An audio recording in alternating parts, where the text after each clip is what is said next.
සමාජ සංගායනා සමන්ත චක්කවාලේසු අත්‍රා ගච්ඡන්තු දේවතා සද්ධම්මං මුනි රාජස්ස සුනන්තු සග්ග මොක්ඛදං ධම්ම ශ්‍රවණ කාලෝ අයං වදන්තා ධම්ම ශ්‍රවණ කාලෝ අයං වදන්තා ධම්ම ශ්‍රවණ කාලෝ අයං වදන්තා නමෝ තස්ස භගවතෝ අරහතෝ සම්මා සම්බුද්දස්ස නමෝ තස්ස භගවතෝ අරහතෝ සම්මා සම්බුද්දස්ස නමෝ තස්ස භගවතෝ අරහතෝ සම්මා සම්බුද්දස්ස. සඳහන් අසුන කැමැති කාරුණික වාසනාවන්ත පින්වත්නි, අදත් උදෑසන වටිනා ශ්‍රී සද්ධර්මයෙන් බිඳක් ශ්‍රවණය කරන වේලාව. පින්වත්නි, ඔබට මම අද තෝරා ගන්නට යෙදුනා අපේ ත්‍රිපිටකයේ සඳහන් රහතන් වහන්සේ නමක් ඇසුරු කර ගනිමින් මේ වෙලාවේ හැටියට ධර්ම කාරණා කිහිපයක් පැහැදිලි කරලා දෙන්නට. මේ පින්නතුන් අහලා ඇති දාරුචීය මහරහතන් වහන්සේ පිළිබඳව. පින්වත්නි, උන්වහන්සේ වැදගත් වෙන්නේ ඉක්මනින්ම ධර්මාබෝධය කරගත් මහරහතන් වහන්සේ හැටියට. කිප්ප අභිඥා මහරහතන් වහන්සේ හැටියට හඳුන්වනවා. ඒ කියන්නේ කිප්පන් කියන්නේ වහාම ධර්මාබෝධය ලබාගත් මහරහතන් වහන්සේ. දැන් ඔබට හිතෙන්න පුළුවන්, දැන් සමහරු කියනවා, හාමුදුරනේ මෙච්චර බණ දන්නවා, මෙච්චර භාවනා කරනවා, මෙච්චර ධර්ම දේශනා කරනවා, අද මේ රහතන් වහන්සේලා එහෙම ඉන්නවද? ඔය ප්‍රශ්නේ අහනවා. පින්වත්නි, රහතන් වහන්සේලා කියාගත්ත බොරු ඇත්තොත් හොරුත් ඉන්නවාද කාලේ? මම රහත් කියාගෙන, මම බුදුන් කියාගෙන ඔහොම කියන ඇත්තොත් ඉන්නවා. ඒ අතර සත්‍ය වශයෙන්ම රහතන් වහන්සේලා නැහැයි කියන්න බෑ. මොකද ඔය සහතික දෙන ඇත්තෝ නෙමෙයි, ඇත්තටම ධර්මාබෝධය ලබාගෙන ධර්මයේ ප්‍රගුණ කරපු ඇත්තෝ ඉන්න පුළුවන්. එතකොට කෙනෙකුට දැන් අපිට හිතෙනවා, දැන් සමහරු අහනවා, හාමුදුරනේ ඒ කාලේ ගාතාවක් අහපු ගමන් රහත් වෙලානේ. සමහරලාට ධර්ම දේශනාවක් ඉවර වෙනකොට සෝවාන් වුණාය, සකදාගාමි වුණා, අනාගාමි වුණා, රහත් වුණා කිය සඳහන් වෙනවා බණ කතාවල. ඉතින් අද කාලේ මෙච්චර බණ අහනවා, මොකක්වත් එහෙම වෙන්නේ නැහෙනි. ඇයි එහෙම වෙන්නේ නැත්තේ? එහෙම වෙන්නේ නැත්තේ පින්වත්නි, අපි සසර හිතන්නකො නෙළුම් විලක් තියෙනවා. නෙළුම් විලේ හොඳට මෝරපු, හොඳට පැහිච්ච හොඳ නෙළුම් කැකුළු තියෙනවා. හොඳට පිපෙන්න ඔන්න මෙන්න කියලා තියෙන හොඳට මෝරපු නෙළුම් කැකුලක් තියෙනකොට අරහෙන් හිරු පායාගෙන එනකොට, හිරු එළිය දකින්නකොටම නෙළුම් මල පිපෙනවා. නෙළුම් මල පිපෙනවා. එතකොට ඒක විකසිත වෙනවා. හැබැයි චූටි චූටි නෙළුම් කැකුළු තියෙනවා. ඉර මුදුන් උනත් ඒව පිපෙන්නේ ඇයි? තාම මෝරලා මදි. අපිත් ඒ වගේ තමයි. මේ සංසාරේ තාම ධර්මඥාණයෙන් පරිපූර්ණ වෙලා නැහැ. ධර්මයේ මෝරලා නැහැ. ඒකනේ ධර්මාලෝකේ ලැබුණට විකසිත වෙන්නට, පිපෙන්නට අපට තාම ඒ ප්‍රඥාව වර්ධනය වෙලා නැහැ. ඒක හොඳට පේනවා දැන් මෙන්න මේ දාරුචීය හාමුදුරුවන්ගේ කතාවේ. මේ දාරුචීය මහරහතන් වහන්සේ හැටියට හඳුන්වාට මොකද? උන්වහන්සේ ඇත්තටම පින්වත්නි හාමුදුරු කෙනෙක් නෙමෙයි. හාමුදුරු කෙනෙක් නෙමෙයි කියන්නේ අඩුම ගානේ මහාන වෙන්න උන්නේ. එහෙනම් මහරහතන් වහන්සේ නමක් කියන්නේ, මහරහතන් වහන්සේ නමක් කියලා කියන්නේ ඔබ වඳිනකොට මහා සංඝරත්නය වඳිනවනේ. වඳිනකොට කොහොමද කියන්නේ? අට්ඨපුරිස පුග්ගලා. එහෙම එකක් කියනවනේ. මොකද අට්ඨපුරිස පුග්ගලා කියන්නේ? අට්ඨපුරිස පුග්ගලා ඒස භගවතෝ ශාවක සංඝෝ. ශ්‍රාවක සංඝයා වහන්සේලා පුජ්‍යලෝ 8 දෙනෙක් ඉන්නවා. බුදුහාමුදුරන්ගේ ශ්‍රාවකයෝ 8 දෙනයි. කවුද අට්ඨපුරුෂ පුද්ගලයා? සෝවාන්, සකදාගාමි, අනාගාමි, අරහත් කියන ඒ සතර මාර්ග සතර ඵලයන්ට පත්විච්ච පුජ්‍යලියෝ. ඒ කියන්නේ සෝවාන් මාර්ගය පත්විච්ච තැනැත්තා. සෝවාන් ඵලයට පත්විච්ච කෙනා. සකදාගාමි මාර්ගයට පිළිපන් කෙනා. සකදාගාමි ඵලයට පිළිපන් කෙනා. අනාගාමි මාර්ගයට පිළිපන් කෙනා. අනාගාමි ඵලය ලබාගත් තැනැත්තා අරහත් මාර්ගය ලබාගත් අරහත් ඵලය ලබාගත් කියන මේ 8 දෙනාට කියනවා අට්ඨපුරිස පුද්ගලා. එතකොට සෝවාන් වෙච්ච ගිහියෝ නැද්ද? සකදාගාමි වෙච්ච ගිහියෝ නැද්ද? අනාගාමි වෙච්ච ගිහියෝ නැද්ද? රහත් වෙච්ච ගිහියෝ නැද්ද? ඉන්නවා. එතකොට මේ ගිහි අය සෝවාන්, සකදාගාමි, අනාගාමි හරි වුණා නම්, රහත් වුණා නම් ඒ අය හඳුන්වන්නේ මොන කට්ටිය හැටියටද? ශාවක සංඝෝ, ශාවක සංඝයා. එතකොට හාමුදුරුවන් විතරක් නෙමෙයි. ඔන්න හොඳට මතක තියාගන්න. ගිහි ඇත්තොත් එතකොට සංඝ රත්නයේට ඇතුළත් වෙනවා. එතකොට හිතන්න පුළුවන් අපිත් හාමුදුරුවරුද? ඔය නිකන් ගිහි ඇත්තෝ නෙමෙයි. දැන් මං කිව්වේ එතකොට මාර්ගඵල ලබාගත් ඒ 8 දෙනා අට්ඨපුරිස පුද්ගලා ඒස භගවතෝ ශාවක සංඝෝ. එතකොට දාරුචීය හාමුදුරුවොත් මහරහතන් වහන්සේ නමක් වුණා. හැබැයි මහාන වෙලා නැහැ. ඒ වුණත් අපි උන්වහන්සේ හඳුන්වන්නේ දාරුචීය මහරහතන් වහන්සේ හැටියට. එතකොට උන්වහන්සේගේ කතාවත් හරි ලස්සන සිදුවීමක්. ඒකත් ඔයත්තන්ට සිහිපත් කරන්නට එපාය. ඔයත්තන්ට ඉතින් බණ පොත් කියවන්න අවස්ථාව අඩුයි, කියවනවන් ලැබෙනවා අඩුයි, සමහරවිට අහපු ඇත්තෝ ඉන්නත් පුළුවන්.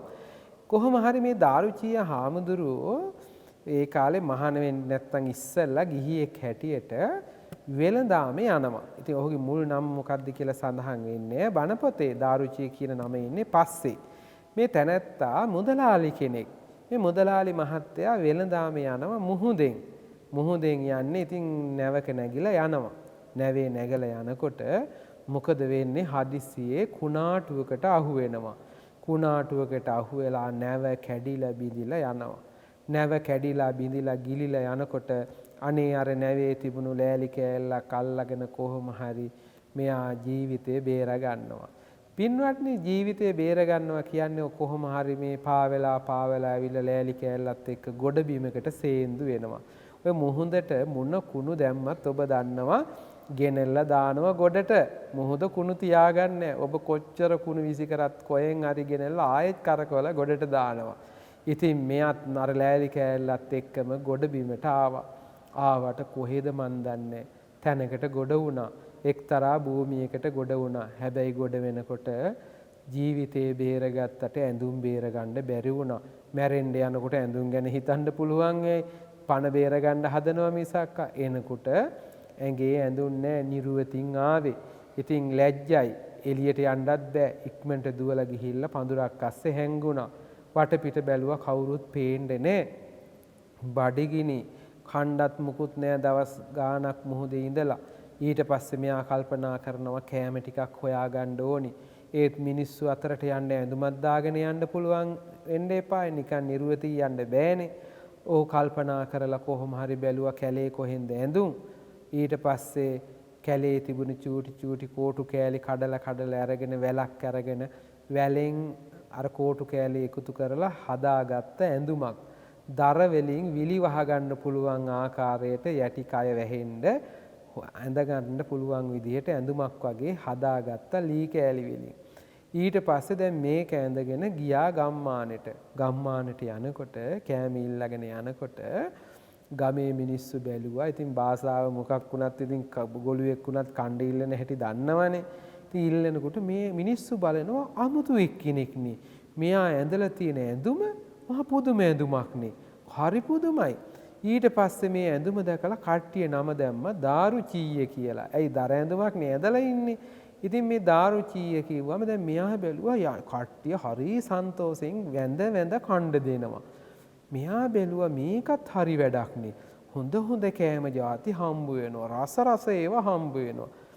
මෙච්චර දුක් විඳගෙන රටවල් වල ගිහිල්ලා වෙලදාම් කරලා කරන්නේ කණ්ඩ හොයාගන්න එකනේ. කාලා ඇඳලා ඉන්න එකනේ.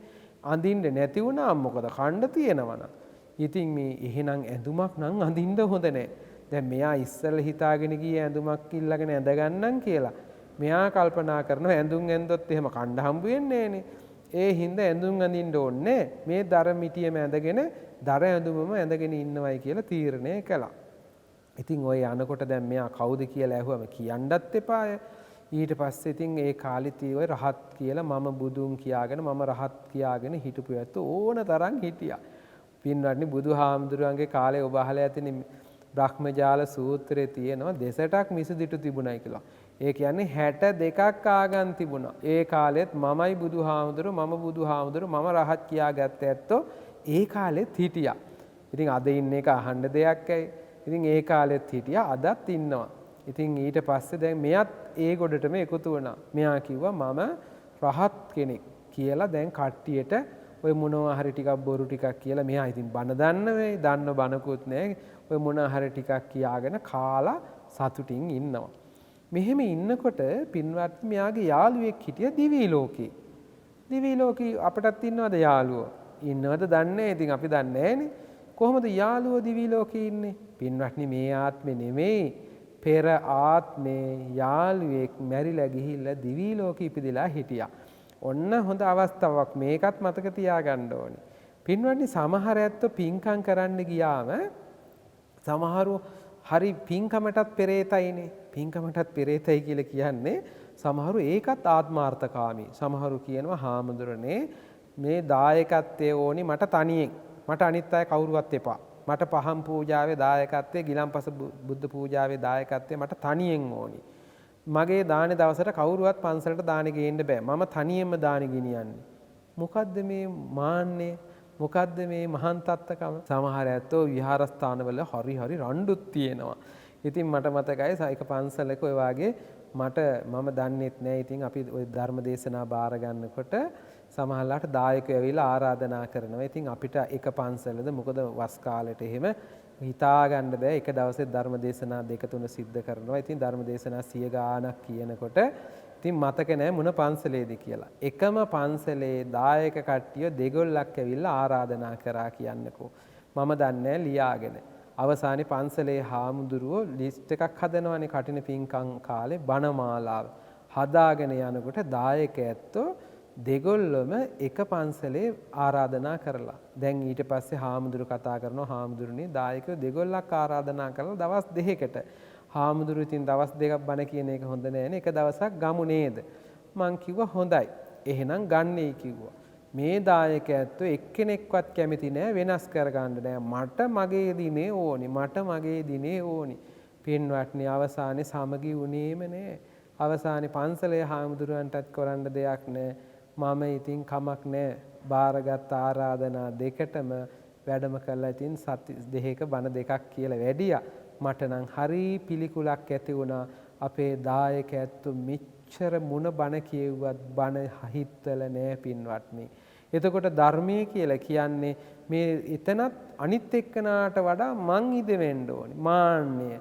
මාන්නය කියන එක හරි නරක දෙයක්. ඉතින් මේ හින්දා මට මතක් වුණේ මේ කාරණේ එදත් ඔහොම තිබුණා. අදත් තියෙනවා සමහර අයත් පින්කම් කරන්න ගියාම මම තනියෙන් කරනවා.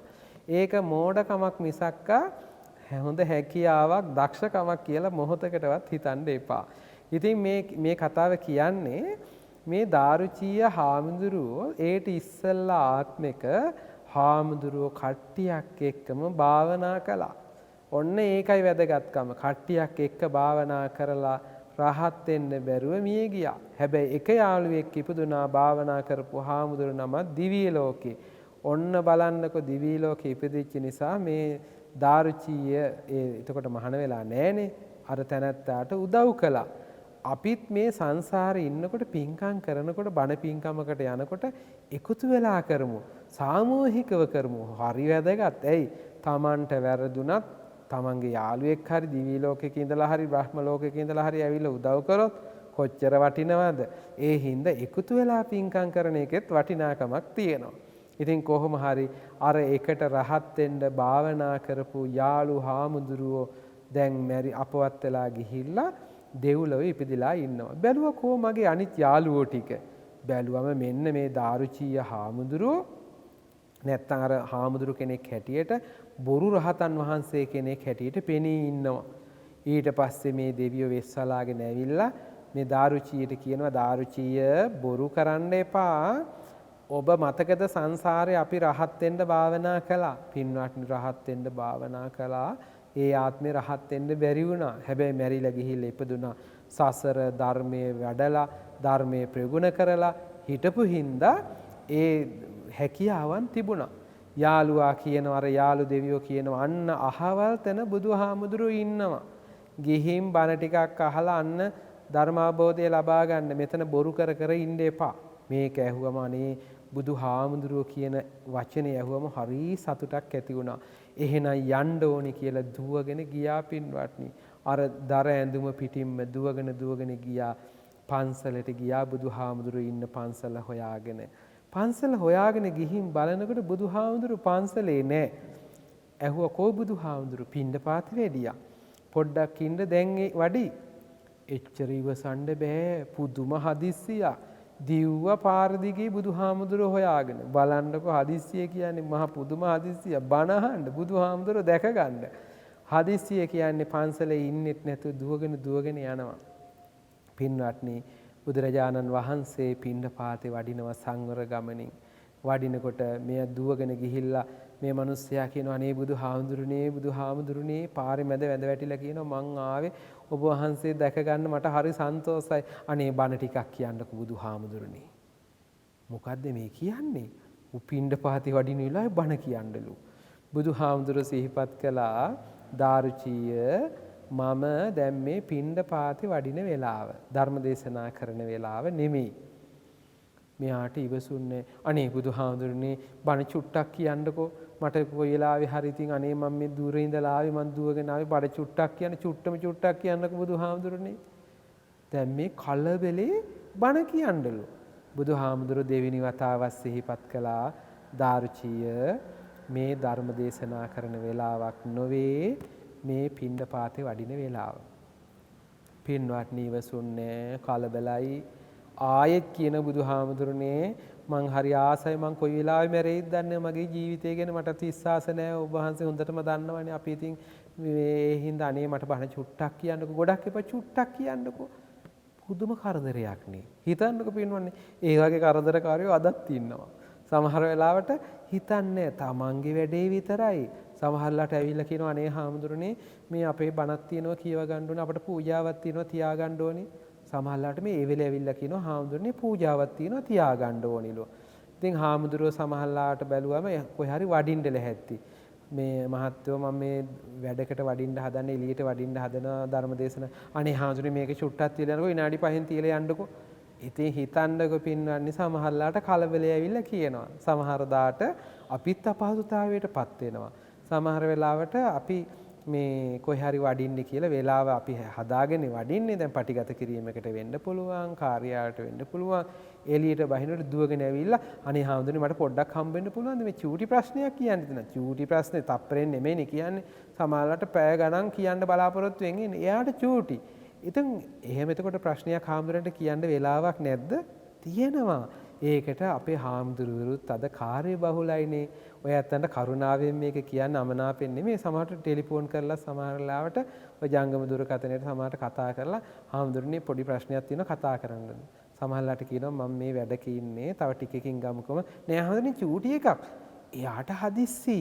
හැබැයි එහෙම හදිස්සි වෙන්න එපා කරදර කරන්න එපා අපේ හාමුදුරුවරුන්ට.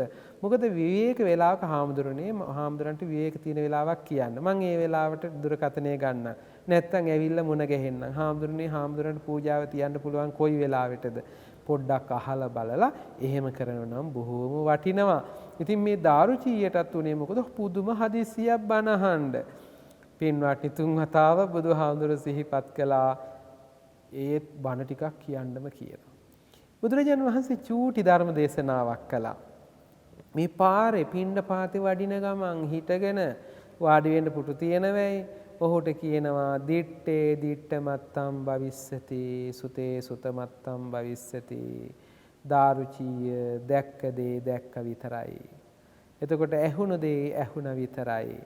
නාසයට දැනුණු දේ දැනුණ විතරයි. රස දිවට දැනුණු රස රස විතරයි. ශරීරයට දැනුණු ස්පර්ශයක් විතරයි. ඔච්චරයි බණ කිව්වේ. බලන්නක චුට්ටි බණක්. හැබැයි මේක දාරුචීයට හොඳටම දැනුණා. දිත්තේ දිත්ත මත්තම් භවිස්සති දැකපු දේ දැක්ක විතරයි. මේක හරි වටිනවා අපිටත්. අද ඇත්තටම දැක්කු දේ දැක්ක විතරයි කියන්නේ මොකක්ද? දැකපු දේ දැක්ක විතරයි කියන්නේ මොකද්ද? දුටු දේ දුටුවා විතරයි. ඒ කියන්නේ අරමුණු ගන්න එපා. දැන් අපි මොනවාද කරන්නේ? දැක්කම එක්කෝ අරමුණු වල ඇලෙනවා, එහෙම නැත්නම් ගැටෙනවා. ඇලුනත් දුකයි, ගැටුනත් දුකයි. දැන් බලන්නකෝ ඇහෙන් දකින්න දේවල් දැකලා සමහර දේවල් දැකලා හරි ආසාවක් අනේ හරි ෂෝක් කියලා සමහර දේවල් දැක සතුටු වෙනවා. සමහර දේවල් දැක කේන්ති ගන්නවනේ. සමහර දේවල් දැක්කම හරි තරහයි. එහෙම තියෙනවා. දැන් සමහරලාට ඔබ බලන්නකො ප්‍රවෘත්ති බලනවා කියලා හිතන්නකො රූපවාහිනියේ ප්‍රවෘත්ති බලනවා. ඊළඟට සුතේ සුතමත්තම් භවිස්සති. ඒකත් ඒ වගේ ඇහෙනකොට අපි ගුවන් විදුලියෙන් අහනවයි කියලා හිතන්නකො. අහනවා ප්‍රවෘත්ති අහනවා. එතකොට ඔය අහන ඔක්කොම සතුටගෙන දෙන දේවල්ද තියෙන්නේ. සමහර දේවල් දකින්නකොට හරි සන්තෝසයි. ආනේ කියලා අරක දකින්නකොට සතුටුයි. සමහර ඒවා දකින්නකොට කේන්ති යනවා. අනේ අර රූපවාහිනියේ දිහා බලාගෙන හිනහ වෙන ඇත්ත කොච්චර ඉන්නවද බලන්න හරි සතුටු වෙනවා. සමහරු දුක් වෙනවා. සමහරු දත් මිටි කනවා, කේන්තියෙන් පුපුරනවා. ඉතින් සත පහකට වැඩක් නැහැ. තමන් හිත දූෂණය කරගන්නවා විතරයි. තමන් හිත සතුටු වෙනවා විතරයි. ඒක දිත්තේ දිත්ත මත්තම් භවිස්සති. ඔන්න හිත හදාගත්ත කෙනා ඇලෙන්නෙත් නෑ, ගැටෙන්නෙත් නෑ. අපි එතකොට තේරුම් ගන්න ඕනේ පින්වත්නි රූපවාහිනිය වෙන්න පුළුවන්, ගුවන් විදුලිය වෙන්න පුළුවන්. නැත්තම් අද වෙනකොට ඉතින් ওই සෝෂල් මීඩියා කියලා જાතියකුත් තියෙනවානේ, සමාජ මාධ්‍ය කියලා જાතියකුත් තියෙනවානේ. Facebook කියයි, WhatsApp කියයි, imo කියයි, Viber කියයි, Zoom කියයි. එක જાති මහා ගොඩක් තියෙනවා. ඔය ඔක්කොගෙම තොරතුරු එනවා. එක දේවල් එනවා දකින්නකොට සමහර වෙලාවට ඇලෙනවා, සමහර වෙලාවට ගැටෙනවා. ඇලුනොත් සතුටුයිද? නෑ, ඇලීමේ වෙලට සතුටුයි නමුත් දුකයි. එතකොට ගැටුනම ගැටෙනකොට ගැටෙන තැනත් දුකයි, දිගටත් දුකයි, ජීවිතේම දුකයි. එතකොට ඇලීමත් දුකයි, ගැටීමත් දුකයි. ඇලෙන්නත් එපා, ගැටෙන්නත් එපා. එතකොට ඇලෙන්නෙත් නැතුව, ගැටෙන්නෙත් නැතුව මධ්‍යම ප්‍රතිපදාව ගමන් කරන්න පුළුවන් නම්, ඒ අතර ඉන්න පුළුවන් නම් හරි වටිනවා. එතකොට දාරුචීයට බුදුහාමුදුරු කියලා දුන්න ඔය බණ ටික මේ බණ පදේ අහපු ගමන් දාරුචීයට හරි සතුටුයි. අනේ බුදුහාමුදුරනේ මට හරි සන්තෝසයි. අනේ මාව මහාන කරගන්නකෝ. මහාන කරගන්නයි කිව්වා. පින්වත්නි බුදුරජාණන් වහන්සේ දිවසින් බැලුවා දාරුචීය මහාන කරන්න පුළුවන්ද කියලා. මහාන කරන්න පුළුවන්ද බලන්නේ. උන්වහන්සේ අත දික් කරලා උන්වහන්සේගේ ශ්‍රී දක්ෂිණ හස්තය දික් කරලා ඒහි බික්ඛු කියලා කතා කරනවා. භික්ෂුව මෙහෙට එන්න කියලා කතා කරනවා. කාටද? මේ ගිහියට. ගිහියට කතා කරාම පින්වත්නි කොණ්ඩේ බෑවෙලා, ඉස්රැවුල් බෑවෙලා, සිවුරු පෙරවෙලා ඉබේම හාමුදුරු නමක් බවට පත් කරන්නට පුළුවන්. මේක කරන්න පුළුවන් කාටද? බුදු කෙනෙකුට විතරයි. එතකොට මෙහෙම මහාන කරන්න උපසම්පදාව ලැබෙන්න නම් ඒ ඇත්තා සංසාරේ අටපිරිකර පූජාවක් සිද්ධ කරලා තියෙන්න ඕනේ. ඉතින් අටපිරිකර පූජාවක් සිද්ධ කරලා තියෙනවද කියලා බැලුවා. සසර එහෙම පින්කමක් කරලා නැහැ. ඊට පස්සේ බුදුහාමුදුරුවෝ අහනවා දාරුචීය මහාන වෙන්න අටපිරිකර තියෙනවද? පින්වත්නි ඊට පස්සේ අටපිරිකර නැහැ කිව්වා. එහෙනම් හොයාගෙන එන්නේ කිව්වා. ඊට පස්සේ සිවුරු පිරිකර හොයාගෙන එන්නට පිටත් වෙනවා. පින්වත්නි බොහොම සන්තෝෂෙන් යනවා. හැබැයි යන්නේ නිකන් නෙමෙයි. ਉਹ රහතන් වහන්සේ නමක් හැටියට බලන්නකො ධර්ම අවබෝධය කරගෙන රහතන් වහන්සේ නමක් හැටියට යන අතරේ පින්වත්නි පාර අයිනේ හිටපු එළඳනක් මොකද කරන්නේ? අර රහතන් වහන්සේට නැත්නම් දාරුචීයට අනිනවා. ඇනලා මරමුවට පත් කරනවා. එහෙම නැත්නම් පිරිනුවන් පානවා. ඉතින් මේ මරණයත් එක්කම පින්වත්නි බලන්නකෝ මහාන වෙන්න සිවුරු හොයාගෙන ගිය දාරුචීය මරණයටපත් වෙනවා. හාමුදුරුවන් වහන්සේලා පිණ්ඩපාතේ ගිහිල්ලා බුදුරජාණන් වහන්සේත් එක්ක වැඩම කරනවා. එහෙම වැඩම කරනකොට පින්වත්නි අර කරදර කරපු මිනිස්සයා පාර අයිනේ වැටිලා ඉන්නවා දැක්කා. මේක දැකලා හාමුදුරුව මතක් කරන බුදුහාමුදුරනේ අර බණ කියන්නේ කියලා කරදර කරපු මිනිස්සයා අන්න වැටිලා ඉන්නවා. බුදුහාමුදුරු මතක් කළා මහණෙනි ඒ ඔබලාගේ සහෝදරයෙක් ඔබලාගේ සහෝදරයෙක් ඒ තැනැත්තාව ඔසවා ගන්නී කිව්වා. හාමුදුරුවරු අර බලන්නකො දර මිටියක් ඇඳගෙන හිටපු ගිහියව බුදුහාමුදුරු කියනවා ඔසව ගන්නලු මිනිය. හාමුදුරුවන් වහන්සේලා අර මිනිය ඔසවාගෙන ඇවිල්ලා දරසෑයක් හදලා ආදාහනය කරන්නයි කිව්වා. ඉතින් ආදාහනය කරා. හාමුදුරුවන්ට හරි ප්‍රශ්නයක් අර කරදර කරපු දර මිටියක් ඇඳගෙන හිටපු අර ගිහි තැනැත්තාට ඇයි අර විදිහට ආදාහනය කරන්න කියලා බුදුහාමුදුරු මතක් කළේ. බුදුහාමුදුරේ අවස්ථාවේදී දේශනා කරනවා මහණෙනි දාරුචීය කියන්නේ නිකං කෙනෙක් නෙමේ රහතන් වහන්සේ නමක්.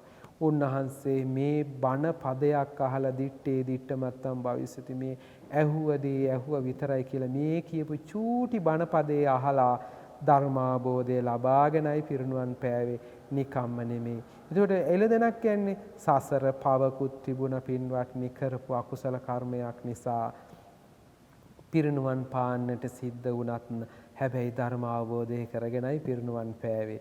ඒ නිසා මතක තියාගන්න ඕනේ අපිත් පින්වත්නි කෙනෙකුට මරණය කියන එක අත්වෙන්න පුළුවන්. සමහරු කියන ඔය බලන්න හාමුදුරනේ ඉතින් අසනීපෙලා ඉදින් බෝධි පූජාවකුත් තිබුණා මැරුණානේ. පිරිතුත් කිව්වා මැරුණානේ. මරණය වළක්වන්න බෑ කාටවත්. පිරිත් කියලා මරණය වළක්වන්න පුළුවන්ද? බෝධි පූජා තියලා මරණය වළක්වන්න පුළුවන්ද? බෑ. එහෙම වළක්වන්න පුළුවන් නම් හොඳයිනේ. මැරෙන්න යනකොට පිරිත් කියනවා. මැරෙන්න යනකොට බෝධි පූජාවක් තියෙනවා. එහෙම බේරගන්න බෑ. එනනම් වැඩක් නැද්ද හාමුදුරනේ පිරිත් කියලා බෝධි පූජා තියලා? වැඩක් තියෙනවා. ඇයි? ඒ තැනැත්තාට අපි හිතන්නකෝ අද කෙනෙක් අසනීපෙන් ඉන්නකොට බෝධි පූජාවක් තිබ්වම පිරිත් ටිකක් කිව්වම ඒ ඇත්තන්ගේ පරලොව ජීවිතයට ඒක ආශිර්වාදයක් වෙනවා. ඒ ඇත්තන්ට සසරින් එතර වෙන්නට මාවතක් වෙනවා. ඒ නිසා ඒ පාර හදලා දෙන්නට ධර්ම අවබෝධය ලබා දෙන්නට අපි කටයුතු කරන්නට ඕනේ. ඒ නිසා අපි කවුරුත් හිතන්නට ඕනේ එකක් තියෙනවා පින්වත්නි. ඒ නිසා ධර්මයේ කියන එක අපට හරිය වටිනවා. ඒ ධර්මය අපේ ජීවිතවලට එකතු කරගෙන කොහොම හරි මේ සසරේ කතරින් එතර වෙන්නට යන ජීවිතේට මේ ධර්ම දේශනාවත් උපකාරයක් වේවා කියන උතුම් පරමාර්ථය ඇති කරගනිමු. ඉතින් අද උදෑසන මේ වටිනා ධර්ම දේශනාව ශ්‍රවණය කළ රැස් කරගත්තා වූ පින් අපි දෙවියන්ට අනුමෝදන් කරමු. මේ පින් අනුමෝදන් වූ දෙවියන්ගේ දේවල්ම බැල්ම රැකවරණය ආරක්ෂාව අප වෙත ලැබේවා. දෙවියනුත් ප්‍රාර්ථනීය බෝධියකින් අමා මහ නිවනින් සැනසේවා කියා ප්‍රාර්ථනා කරමු.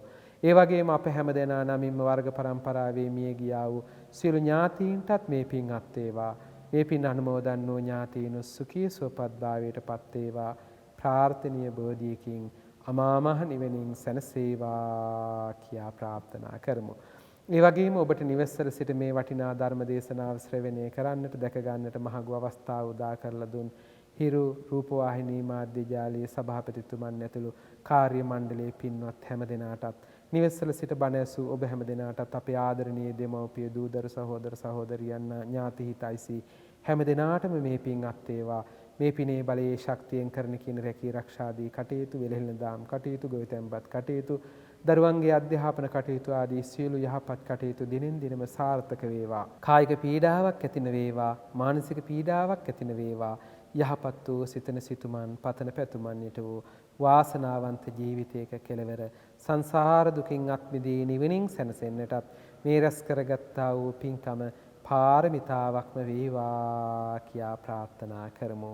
ආකාසට්ඨා ච බුම්මට්ඨා දේවා නාග මහිද්దికා පුඤ්ඤන්තං අනුමෝදිත්වා චිරං රක්ඛන්ති ලෝක සාසනං. ආකාසට්ඨා ච බුම්මට්ඨා දේවා නාග මහිද්దికා පුඤ්ඤන්තං අනුමෝදිත්වා චිරං රක්ඛන්තු දේශනං. ආකාසට්ඨා ච බුම්මට්ඨා දේවා නාග මහිද්దికා පුඤ්ඤන්තං අනුමෝදිත්වා චිරං රක්ඛන්තු තං සදාති. සමාජ සංගායනා